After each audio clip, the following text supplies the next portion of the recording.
Style always grabs the headlines. Could you turn it up a little bit? Pop star Cheryl is a multi-platinum selling artist and performer.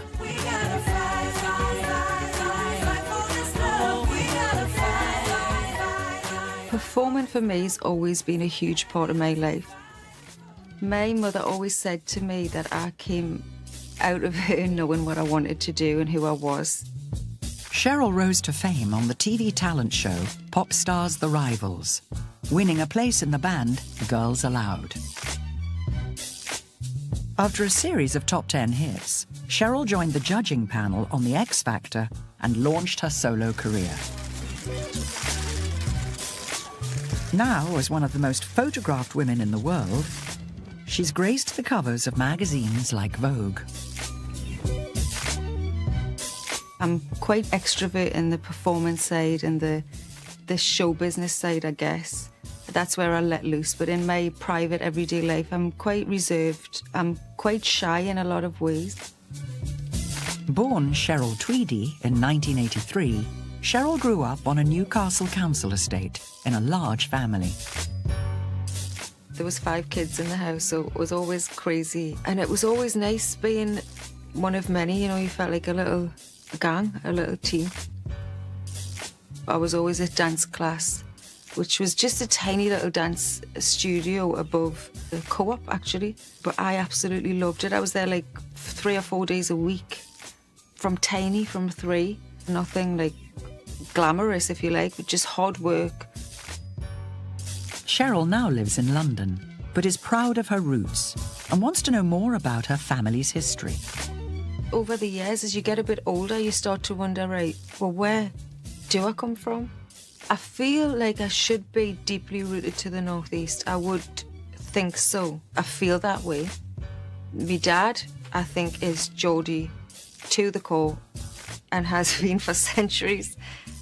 My mother's side of the family always feels a bit more mysterious for some reason. I just would really like to have those questions answered once and for all. That sounded really good. No more. On fire. One more for love? Yeah, why not? Okay.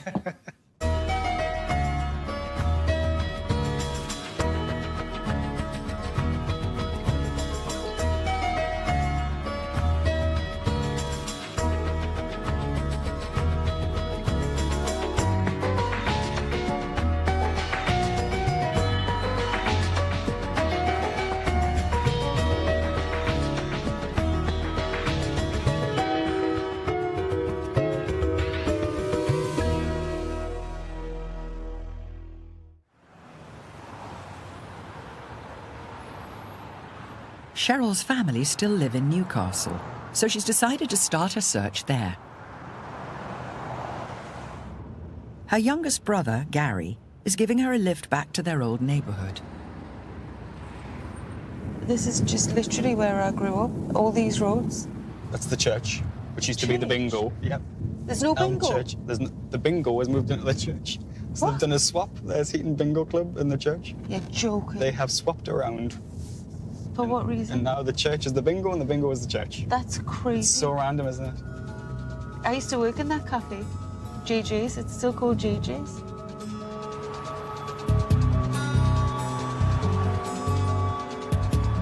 Cheryl's parents separated when she was 11. Her dad, Gary Sr., still lives in the same area. Cheryl wants to find out what he knows about the family history.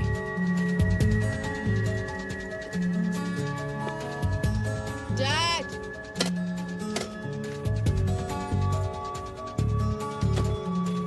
Hi, sweetheart. You all right? Oh, come on. I've seen you for a while. No? Well, I've got a few photos I'll show you. Well, I know him. Well, that would be me. God, how old are you on there? I'm 17. 17? Yeah. I've got your face shape on there. I'm a proper Tweedy, like, aren't I? Yep. That's your granddad with Uncle George. Gary's father, Brian Tweedy, died in 1980, when Gary was just 17 years old. We lost our dad at the age of 39. Do you remember him, Dad? Very sure, yeah. As much as you can remember somebody for 17 years. I know, it's crazy. It's mad now that I'm, like, in my 30s to think he's just a few years older than me when he died. Mm-hmm. That's your great-granddad. What's his name? William. William Tweedy? Billy, he used to get. Yeah. He was a crane driver in the shipyards. So we've been here for at least 3 generations. Or at least, yeah. And that's Nora. That's your great-gran with Bill. So she was your nana? Yes. My nana. Your Nora. great-gran. Nora, yeah. What a nice name. Oh, Nora. Nora. And the last one I've got is Nora's mum. Nora's mum? Yeah. So your great-gran? Mm. So that's my great-great-gran? That picture? Yes. Kelso. Never. Kelso? That was her name then, yeah, Kelso. Mary Kelso. Oh, Mary Kelso. It's amazing to have photographs, though. Yeah. Not just names. They all got good teeth.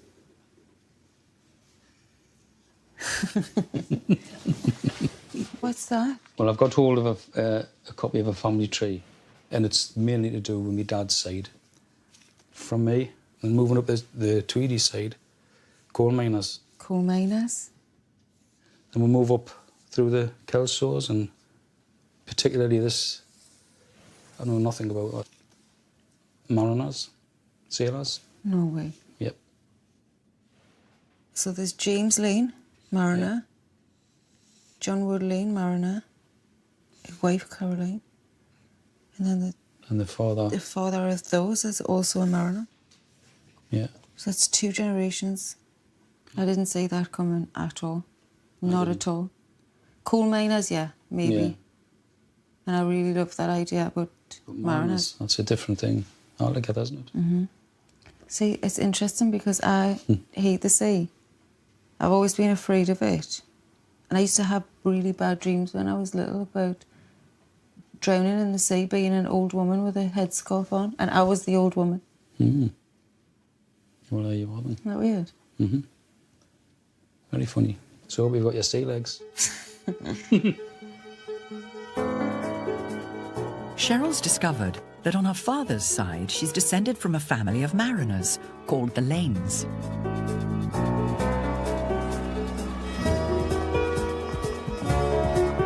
She wants to know more about her seafaring ancestors.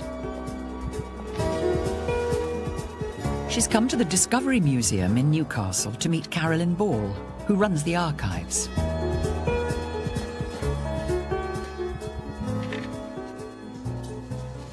Hi, so I was wondering if you could help me a bit. Oh, I can try. I brought over this family tree, which is basically at the moment all I have. Okay.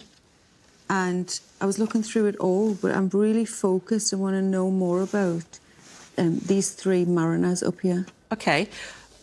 John Wood's quite an unusual sort of name. So what we've found is what's called a mariner's ticket, which we've got here, which is what they would need to go to sea. Right. So if I just take it very carefully out of that for you, and if you want to have a look.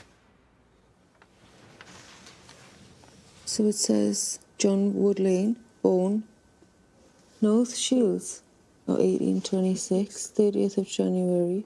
And it looks as though he went to sea as a mariner's apprentice. How old was he? He was 1845, so he was 19. Oh, wow. Super young. 5'6". He wasn't particularly tall. Nothing changed there then. Brown hair. Yeah. Fair complexion. Marks on person.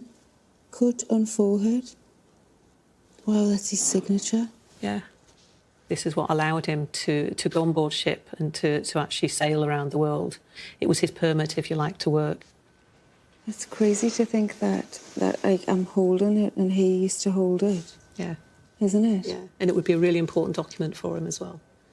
So it's crucial that It gives you the chills. Cheryl's 4 times great-grandfather, John Wood Lane, started work as an apprentice mariner in the 1840s. By this time, Britain was a powerful seafaring nation and ruled an empire that stretched from North America to India.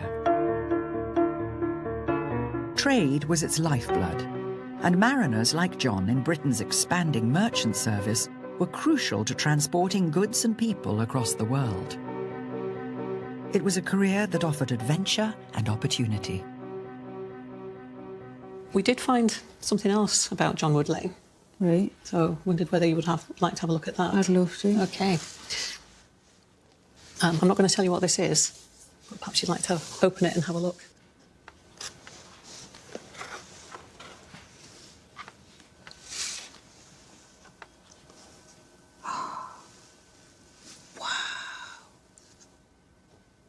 That's him? That's him. Wow. And is that Caroline? That's Caroline. He's amazing. He's so handsome. This is quite an unusual pose for a photograph at this Unusual. time. Yeah. If you look, you would usually expect Victorians to be quite formal in the photograph. They're quite relaxed. Quite relaxed. You can see she's touching his thigh. Yeah. And he's got his hand on her shoulder. No, it's probably not their wedding photograph. They were married before this type of photograph was developed. But there is something special about it. You just get like a real sense of, almost like they were crazy about each other. Yeah, it does look like it, doesn't it? Doesn't it? Yeah. Like a real sense of affection. Like he's being protective and she's being... I've never seen one so informal. He's so cool. He's ahead of his time, like by a few centuries. Yeah. Thank you. That's all right. I almost don't want to give you it back. Oh, I'm going to have to take it back, I'm afraid. But because it's such a special thing, we thought you might want to take a copy of it away with you. Wow, thank you so much. John and Caroline were married in 1849 in North Shields. Cheryl wants to know more about their life there. So obviously we've worked out that John Wood Lane was in North Shields, so the obvious thing to look at would be the 1851 census. And this is the one for North Shields, Right. which includes... Caroline? Caroline? Yeah, That's all right. that's her. They lived at 2 Gibson Bank. And then Mary Jane, Mary Jane, daughter. 1. There's somebody missing. John? John. She's the head of the family. But it doesn't say she was widowed. Maybe he was It's at not. sea. Perhaps he was at sea. I hope so. So everything points back to North Shields. I guess that's where I've got to go next. I think so. Cheryl's heading to North Shields, just a few miles up the coast from Newcastle, at the mouth of the River Tyne.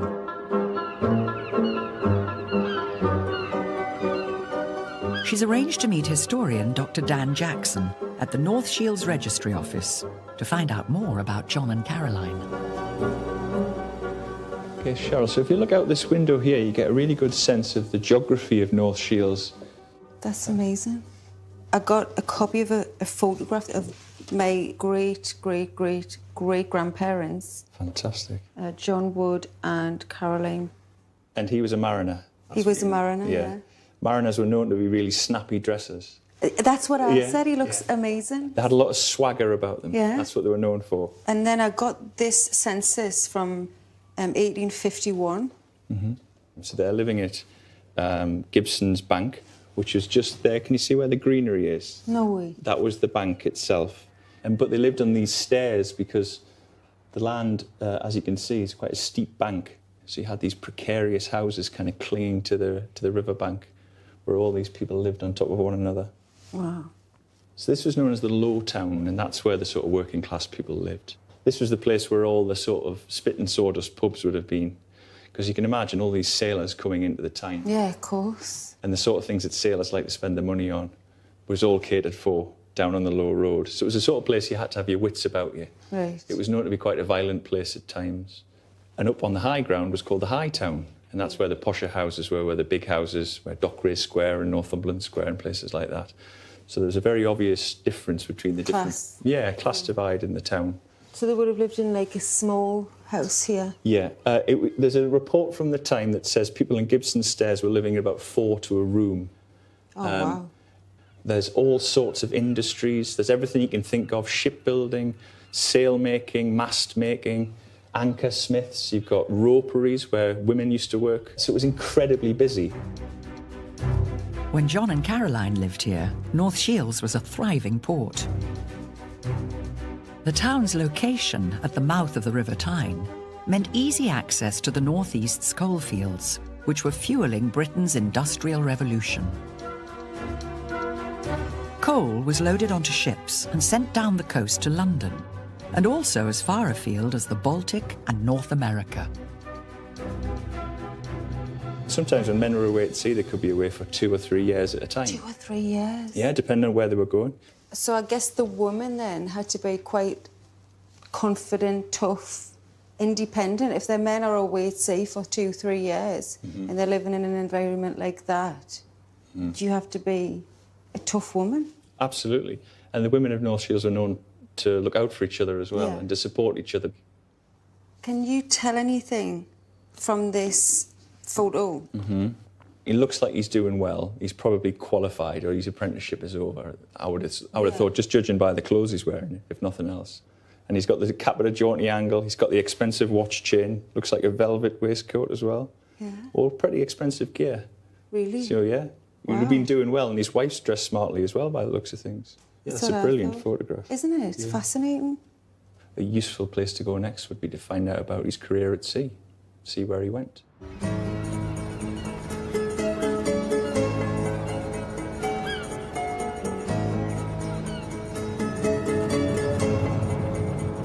I'm really getting a sense of John Wood, Lane and Caroline.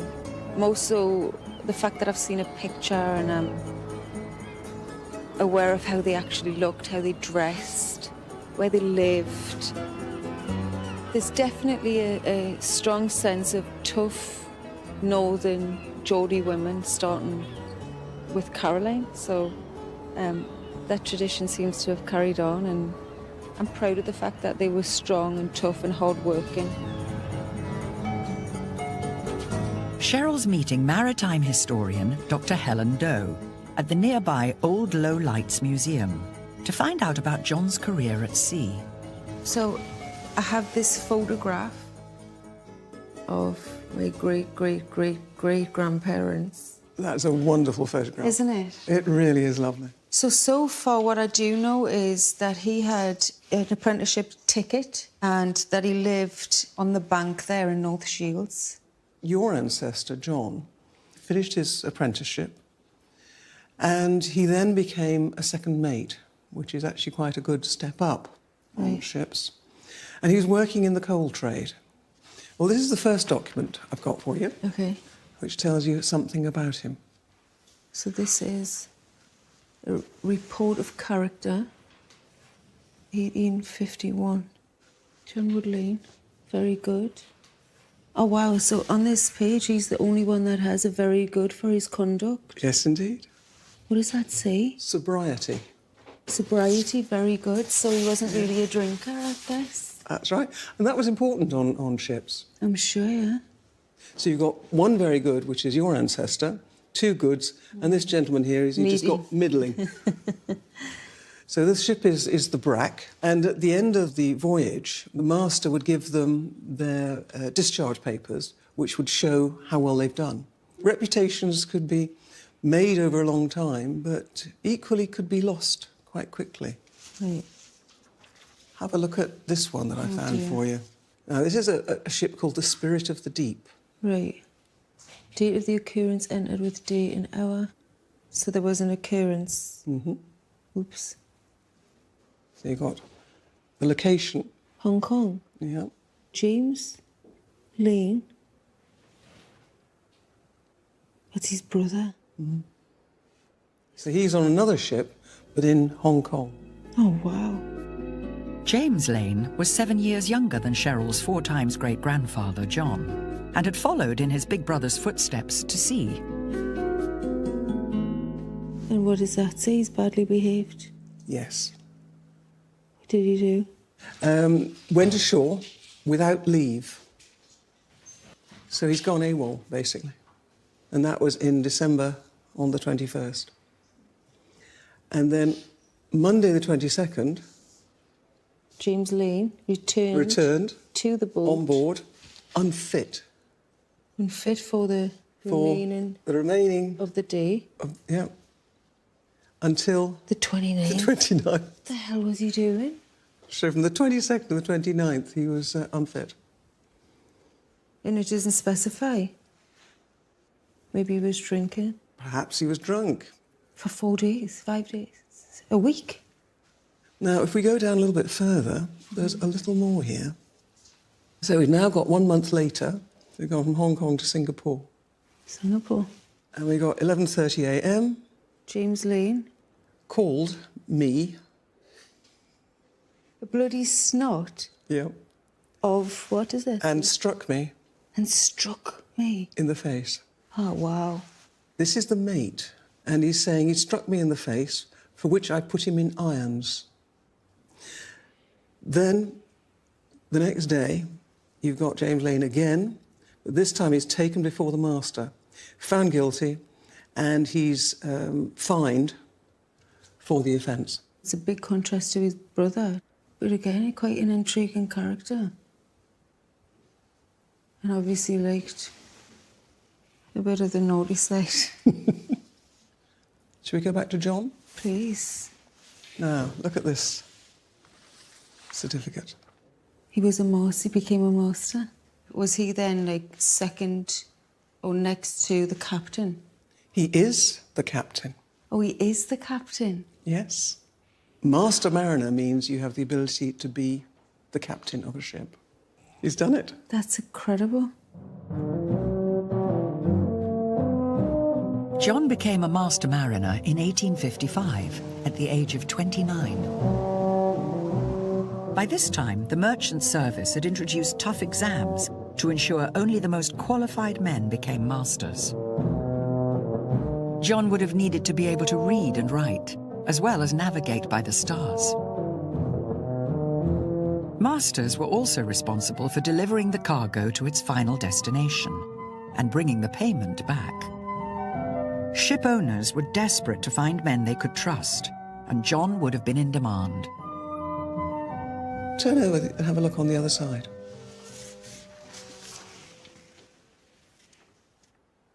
"114 Churchway, North Shields." Yeah. That address shows that he's really come a long way. Churchway is up there, Hightown. Oh, wow. So he's now living in a more salubrious area. I feel really, really proud of him, actually. He's done so And he well. should be, Yeah. yes.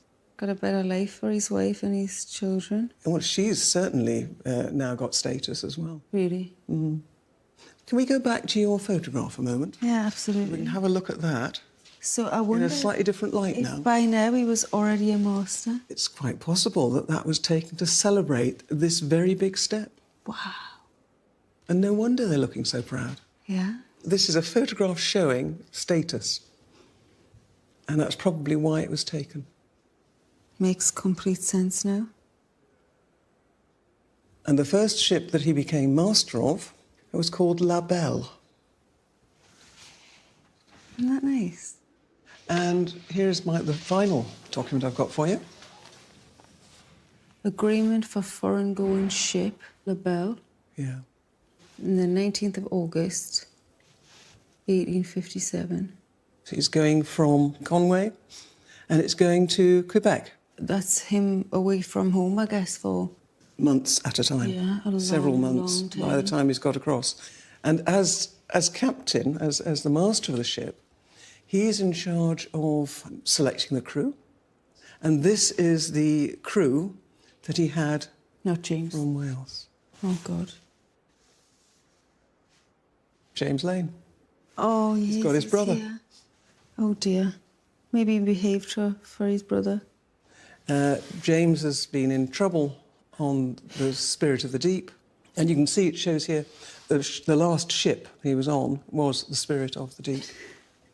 So he obviously hasn't had any work in between. I'm actually not surprised that he recruited his brother, James. Why is that? It's just typical, like, Geordie mentality to always keep your family involved. I mean, I'm sure any other master wouldn't have wanted James aboard, given his previous... Given his background. Yeah. But, no, I guess that I reckon that John could have kept James in check, and he would have liked to give him another opportunity and chance to earn some money, I suppose, and that's very typical still now of the Geordie mentality.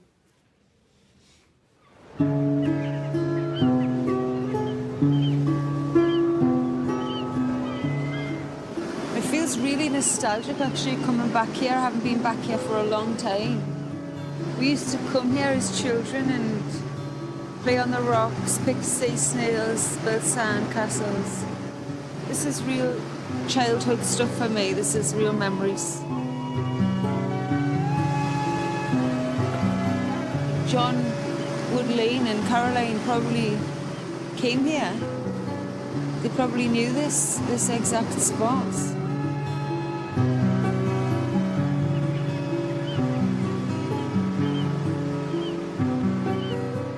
When I first started off researching about John Wood, I was finding out that he lived in a poor area and he wasn't really in a good way for his wife and having a young baby. So I was a bit concerned about that and what happened thereafter. And to find out that actually it improved is such an amazing thing to witness and to discover. And I feel like, in a way, that's kind of what happened with me. So I relate to the fact that you have to, hard work pays off. When we were younger, if, a friend or family member got into trouble, you'd say a little tow rag. So James, to me, seems to be that member of the family. I kind of like him. I've got a little bit of a soft spot for him. Cheryl knows that John and James set sail for Quebec in Canada in August 1857. It was a journey that could take several weeks. She's searching local newspapers for information about their voyage. Oh, here we go. Okay, here we go. The 6th of March, 1858. The La Belle Lane Master sailed from Quebec on the 10th of November for London, was spoken on the 14th of November between Gross and Crane Islands, and has not since been heard of. Wow. Was spoken on. It's hard to understand the meaning. Has not since been heard of. There's obviously a problem there. Big one.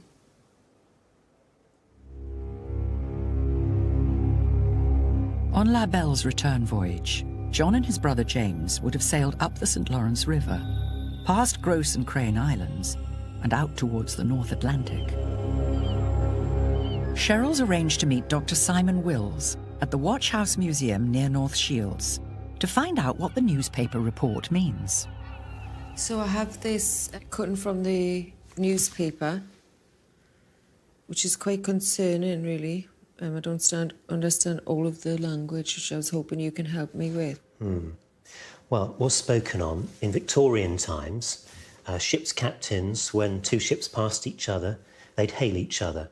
And so Captain Lane would have shouted out, La Belle from Shields heading for London. And the captain of the other ship would make a note of that. And when he got to port, he'd report that he'd seen La Belle. Right. It was just a way of keeping track of ships in those days because there wasn't any other means of communicating, no radio or anything like that. Well, I've got something to show you here. This is a list, a crew list of everyone who was on that voyage of La Belle. Mm-hmm. Yeah, okay. So this says Port of Shields, account of crew, foreign-going ship to be delivered at the end of the voyage. John Wood Lane, James Lane. It says deaths at the top. So they all died? They did, I'm afraid. What happened is the insurance company usually decided after a period of time that the ship would be written off, and that's when the men would be formally declared as dead. Some of them are so young as well. Look, this chap here, Robert's only 17. So your ancestor was pretty much the oldest person on board at 32. Very sad. My age? Yeah. So sad. We don't know exactly what happened to La Belle. This particular part of the coast of Canada was very dangerous. It was the winter, November time. There was lots of ice floating around in the St. Lawrence River, lots of other ships. There was fog. Storms would suddenly blow up from nowhere. And ships would just disappear. And it just vanished. How long would a ship take to sink like that? Or would, I don't... Depends on what happened. It could be as little as 15 minutes, half an hour. Really? But even if they were thrown overboard or managed to get off the ship, the waters that time of the year would have been So freezing cold. So they wouldn't have lived very long.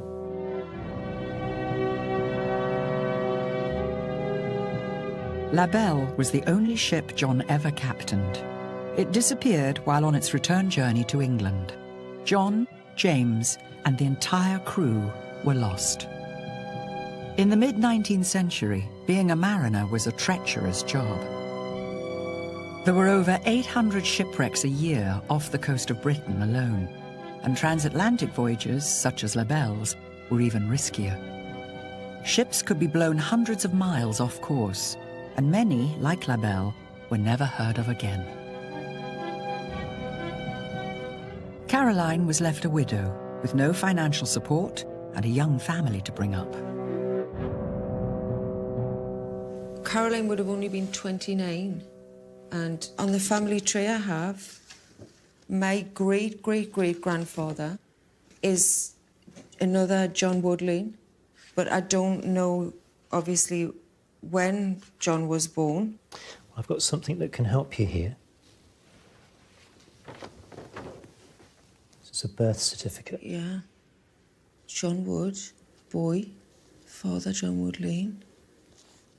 Mother, Caroline. In 1858, May, La Belle left England on the 19th of August, 1857. So she was actually pregnant the whole time. Wow. And John never saw his little boy. I know. That's so sad.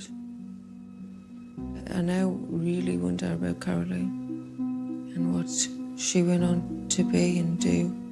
Well, we know from the 1861 census that Caroline went on to become a charwoman. You know that? Yeah. What's a charwoman? Well, she's sort of like an odd jobs lady, really. She'd take in sewing and do laundry for people and cleaning. So it was quite a come down for her, having been a captain's wife, at the bottom of the ladder, really, in terms of income at the time. She actually came from poverty, and then I guess she went back to poverty. I've got something else to show you. This is a memorial card. Oh, wow. An affectionate remembrance of John W. Lane. Would this have belonged to Caroline? Yeah, I think she would have had that made. It's a very expensive thing to have made as well at a time when she had very little money. It's been so well kept. In the ship La Belle he went to sea, and thought not what his end might be. Now he lies buried in the deep, and has left his wife and children to weep. Though the raging sea o'er his body roll, do thou, Lord Jesus, receive his soul.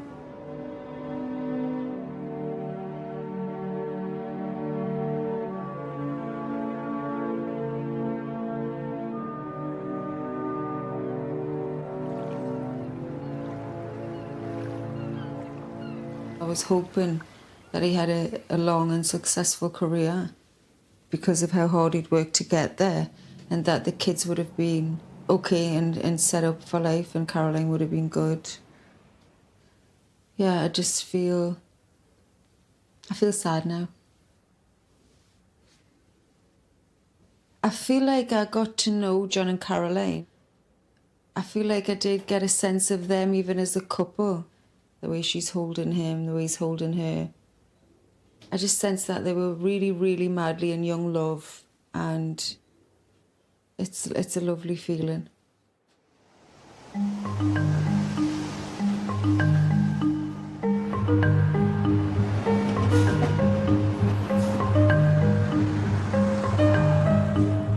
Cheryl now wants to find out about her mother's side of the family, and she's back in Newcastle to see her mum, Joan. My mother is very much a friend. I can confide in her about anything. It just feels a bit more mysterious on that side of the family. I never heard stories, I never heard tales.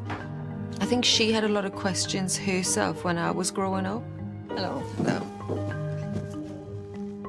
You all right? Yeah.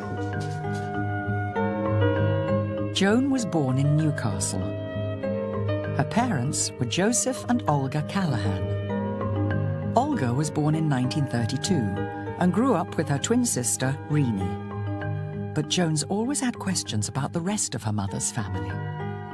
Even with me, it was all hush-hush, it was. Like there was something, like there was a hidden, like there was a secret or something. Like, don't ask, you weren't allowed to ask questions or know anything. It was mind your own business and you should be seen and not heard. You used to say that to us when we were little. No, I didn't. Yes, you did. Well, I can't remember that one, but sure I'm sure I can't. I just remember my mum telling me once that she's got a big family. There's about 11 of them, but most of them are adopted. 11 of them? 11 on her side, but I never, ever met any of them, never seen any of them. Do you not think that's weird? I think it's very strange. I do have a couple of old photographs I can show you. Right. Maybe, hopefully, a lead somewhere. That's my mum and dad getting married. He's quite handsome, isn't he, my dad? You look the double, yeah, Mum. Really? Do you think? Yeah, I do. So this is Auntie Renee's wedding. So there's Auntie Renee, obviously, you can see. My mum. And then this is my nana, your great nana. Oh, God. And she was called Edith Annie. Which is... Well, she looks happy on her daughter's wedding day. Doesn't she? Yeah. Wow. What is very strange is I never knew the granddad, whether he had passed away or what happened, whether they divorced. I don't know what went on. Was never spoken of, so I would really be interested to find out who my granddad was. This is all I've got of the older photographs. That's it? And that's it. That's it? That.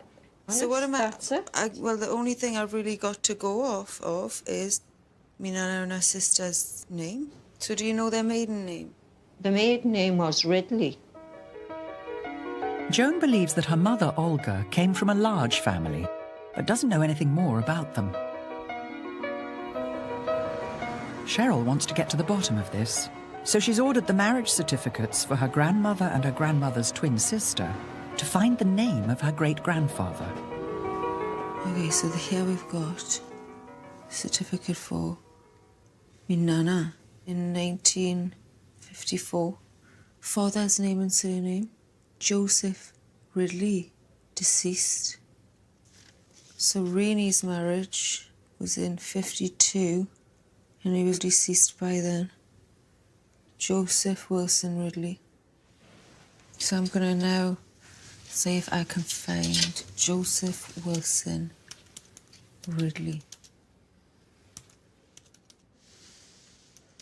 There we go. Okay, so this is the 1911 census. Name and surname, Joseph Wilson Ridley, head of the family. Age 29. So his occupation was a grocery warehouseman. Oh, so he worked at the co-op. Okay. Mary Ann Ridley. Wife. My mum said that her name was Edith Annie. So something's off here. Something's off here.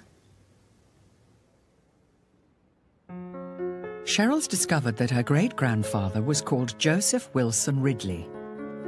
He lived in County Durham not far from Newcastle.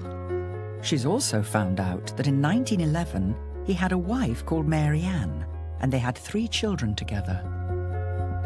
Cheryl's not sure how her great-grandmother, Edith Annie, fits in.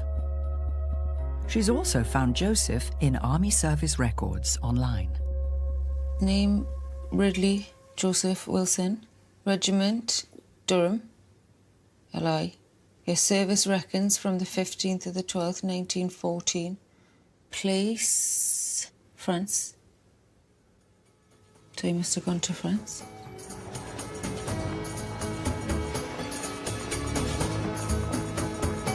Cheryl's learned that Joseph served with the Durham Light Infantry during World War I. He volunteered to join up soon after war broke out, at the age of 33.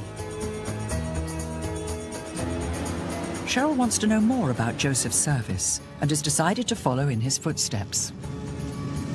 I find it pretty amazing that my mum's grandfather has been completely forgotten, considering he fought in the First World War. You would think there would be tales and stuff like that passed down, but nobody seems to know anything. A distant relative Cheryl doesn't know has sent a letter with some more information about Joseph. So I have this letter that I'd like to read.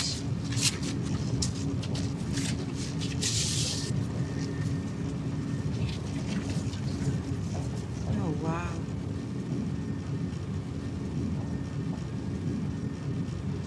So handsome again.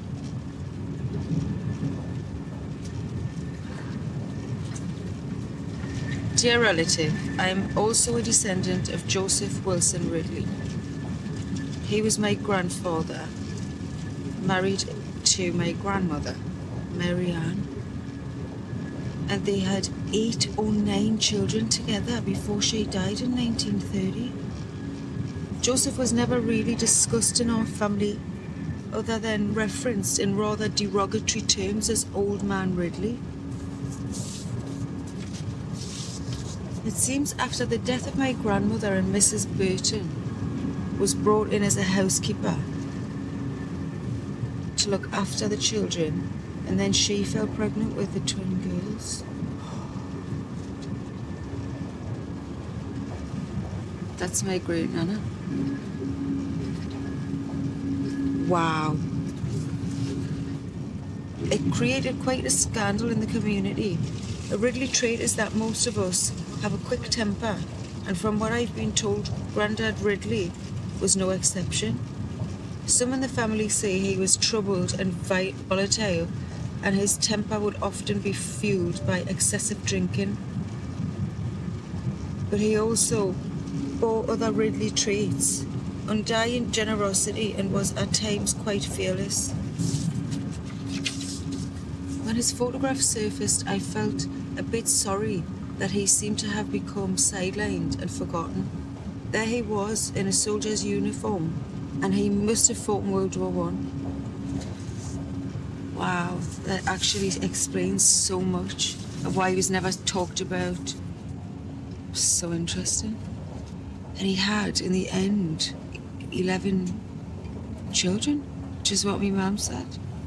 And yeah, I mean, great Nana must have been a young housekeeper that got involved with Mr. Old Man Ridley.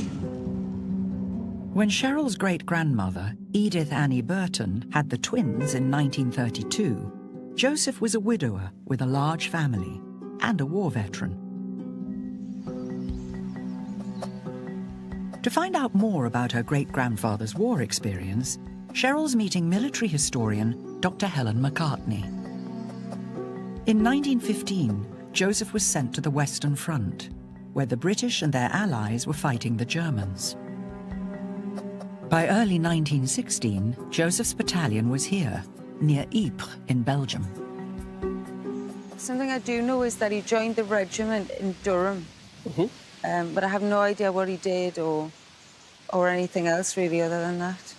He joins the 11th Battalion, and the 11th Battalion is quite interesting. It's a different kind of unit than he trained with. Right. It's a pioneer unit, and this is a badge that he would have worn. Wow. And what does that actually mean? This here is a pick. Yeah. And this one here down Is a here, gun. Yeah, is a rifle. And that kind of sums up what the pioneers did. They were mainly a labour unit, but they were also trained as infantry. Right. So they were also soldiers. And that's what this represents, And that's labour what- and fighting. That's right. Wow. When Joseph arrived on the Western Front, he joined a war that had reached stalemate. The flat, bare landscape of northern France and Belgium offered little cover, and both sides were forced to dig down for protection. The British Army realised they needed to build an extensive network of trenches, so established specialist pioneer battalions like Joseph's.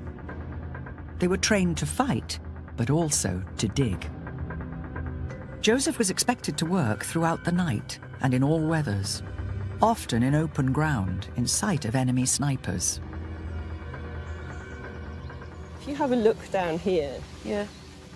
you can see that they're actually quite narrow. Yeah, very narrow. And they're lined with these corrugated iron boards. And this is the kind of thing Joseph would have been making. Wow. And then putting in to shore up the sides of the trench. Because it's pretty wet round Yeah. here and it gets very flooded. And so a lot of the trenches would fall in. And so that he would have to keep digging out these trenches. That was one of the main things that they were doing around here. It's very small. Very, considering they would have been quite big men, I would think. How many men would there have been lined up in here? Working parties were anything between 50 and 150 men. All in this trench. All in the trenches, either digging them or digging them out, repairing them. So you can see that the trenches are kind of zigzagged. Part of the reason for this is if a shell falls in one section of the line, it doesn't reverberate along the rest. And so the unfortunate people in that get affected by the shell, but not the rest of the line. Right. As well as digging trenches, pioneers like Joseph had to build railways, roads and bridges to keep the British Army moving. For their skilled work, pioneers were paid an extra 2 pence a day on top of their infantry wages. And actually one of the reasons the 11th Battalion of the Durham Light Infantry turns into a pioneer battalion is because it's full of miners. And it's estimated right at the beginning it's about 95% miners.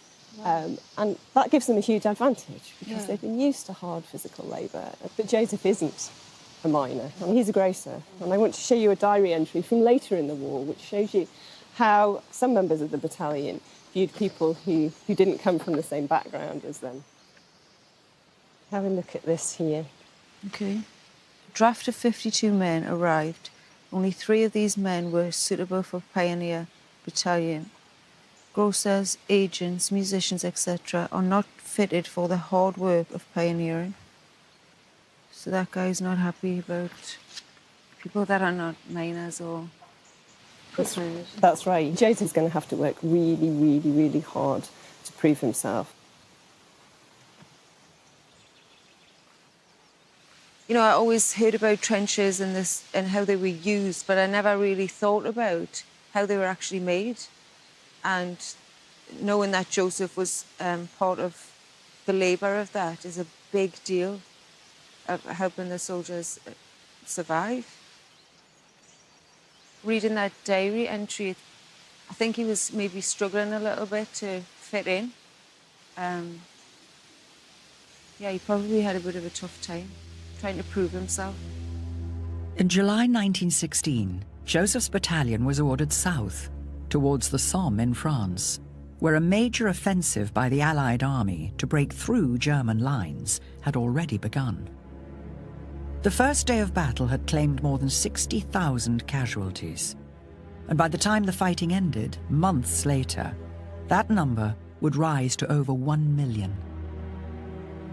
The Battle of the Somme would prove to be one of the most devastating campaigns of the war, and Joseph was heading straight into the middle of it. It's actually pretty amazing to think, taking the same route as Joseph would have been 100 years ago, exactly, more or less. He would have been leaving the Belgium-France border, headed to the Somme, which is where I'm now on the way to prepare for battle. He must have been absolutely terrified. Cheryl's meeting battlefield guide, Paul Reed, outside the village of Guillemont. My great-grandfather was on the Belgium-France border, so I don't know what he did when he left there and came here for battle, and I was hoping you could help me with the rest. Sure. Well, he would have marched down to the Somme. So when you say marched, though, you don't mean like marched, or you do? Yeah. When they marched down from Belgium, where you've come from, they literally marched. They marched for an hour at a time. It must have been for days, no? Yeah, days. It would have taken days to get down here.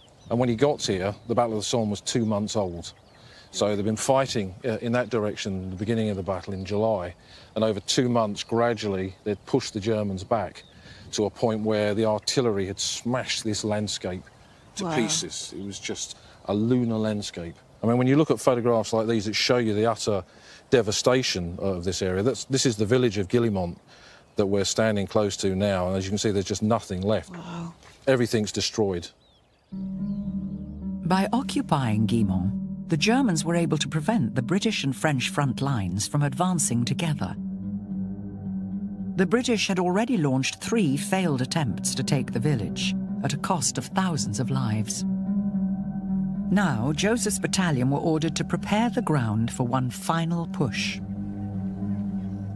His battalion came from the edge of the wood over there towards here, and they were coming forward to dig advanced trenches here, so there was a shorter distance for the lads to move out across open ground. Right. So that meant for him, he was then exposed himself, standing there, of course, yeah, digging a trench in the open to enable others to get cover. So that's massive responsibility, huge job. It is. So on the 3rd of September 1916, his battalion was involved in an attack across this ground from the edge of the wood across what is now these wheat fields. Look very innocent today, but of course in 1916 these were killing grounds with the Germans dug in here with machine guns.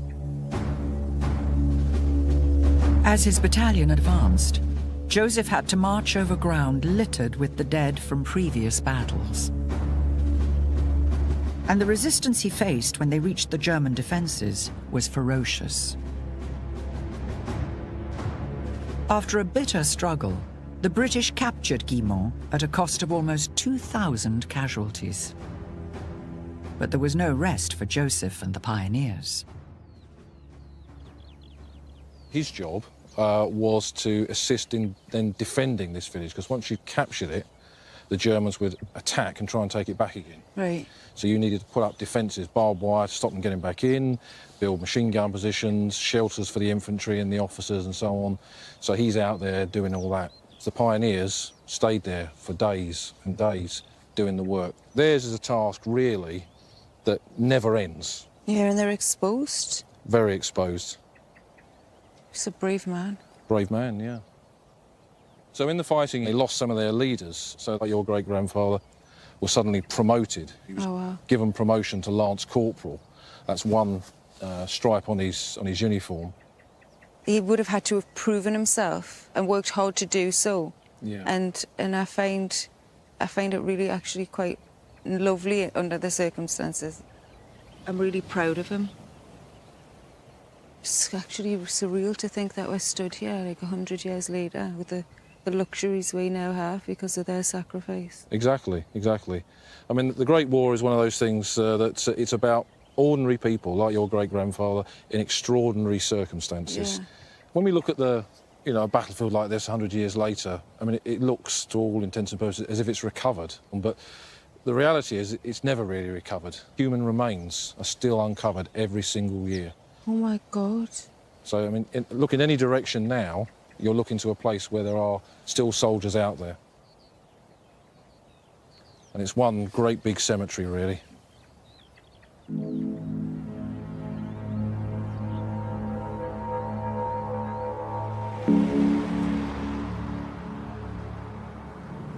Back in them days, nobody knew about post-traumatic stress or really understood or even cared really about the aftercare for soldiers that survived. So I'm really not surprised that he was drinking excessively. He probably needed some form of escape. And I'm sure that you would become quite an angry person after you'd experienced some of the horrific things they did here.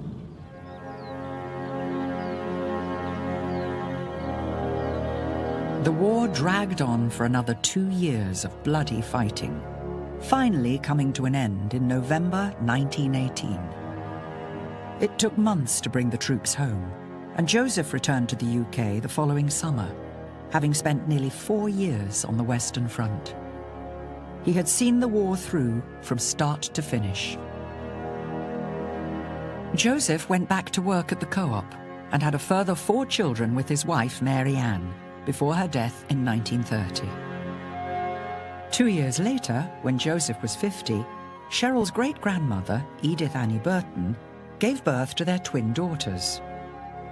Joseph and Edith Annie were never married.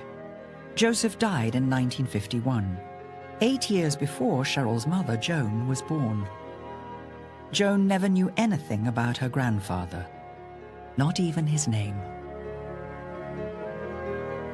Before she leaves France, Cheryl's visiting the nearby Pozières Memorial to pay her respects to some of the soldiers of the Durham Light Infantry who never came home. It really makes sense now. It all comes together as to why nobody really spoke about Joseph, and he was kind of a mystery in the family. He may have had a bit of a reputation afterwards of being a little bit disturbed, and he probably didn't want to talk about his war stories. I think there was a lot of men that didn't really talk about their experiences, and therefore nobody else did either. And I would guess part of it was because my great-grandma was his housekeeper, and in those days, having children out of wedlock was seriously frowned upon. So he was always a mystery, and now I can put a man to that mystery. Before I set off on this journey, I always had a great sense of the Northeast, and I always had a great instinct that I was rootedly from there. This whole experience has really told me that it's true when they say Northerners are made of tough stuff. There's just a great sense of resilience and strength there, and the fact that I'm from the Northeast all that time ago on both sides just is proof to me that what I thought and what I felt was the truth. Remembering a decade of revolution and how it reshapes British life, the 80s with Dominic Sambrook starts on BBC 4 tonight at 9. Riding the American Railroad here next on BBC.